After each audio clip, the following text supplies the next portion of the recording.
Morning Exercises, August 5th. Put ye in the sickle, for the harvest is ripe. Joel 3:13. The season renders the language interesting, and we may consider the words literally as an address to husbandmen. The husbandman waiteth for the precious fruits of the earth, and hath long patience for it, until he receive the early and the latter rain.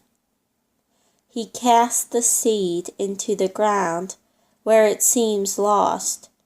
For a while he sees nothing to reward his labor and expense. For that which he soweth is not quickened except it die. But it soon revives and rises, and he perceives the blade gently breaking through the earth. Then comes winter.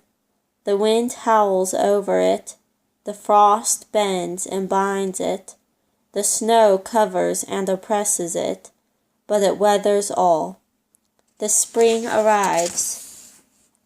The stalk shoots up, the ear appears, and the full corn in the ear.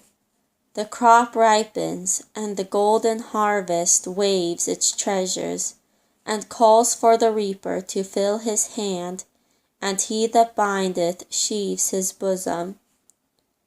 The husbandman may think little or nothing of God, unless he wants fine weather, but it is he that worketh all in all. Whatever interventions there may be, he is the first cause. I will hear, saith the Lord, I will hear the heavens, and they shall hear the earth, and the earth shall hear the corn, and the wine, and the oil, and they shall hear Jezreel. And herein we see the power of God. The spectators wondered when 5 loaves were multiplied into a sufficiency for more than 5,000 consumers. Why are not we struck when we see the grain in the earth annually increasing 30, 60, 100-fold? It is the commonness of the effect that prevents astonishment. The only difference in the cases is that in the one instance the operation is sudden, in the other it is slow, but this magnifies the agency instead of detracting from it. And here we see the truth of God. When Noah and his family left the ark and saw the new world, every appearance of cloud awakened their fears, and God, to tranquilize them, said, I will not again smite any more everything living as I have done. While the earth remaineth, seed time and harvest, and cold and heat, and summer and winter, and day and night shall not cease. And every time the sickle is put in, he tells us that he is a faithful God, and that we may always rely upon his word. Here we behold his goodness. For whom does he thus constantly and plenteously provide, but an unworthy, guilty, ungrateful world, who will overlook his kindness and abuse his benefits, and turn his gifts into weapons of rebellion against him? Were he to deal with them after their desert, or reward them according to their iniquities, the heavens over us would be brass, and the earth iron. The grain would perish in wetness, or be burnt up with drought. And we should have cleanness of teeth in all our dwellings, and while the children cried for bread, the mother would have none to give them. Here we also trace the wisdom of God.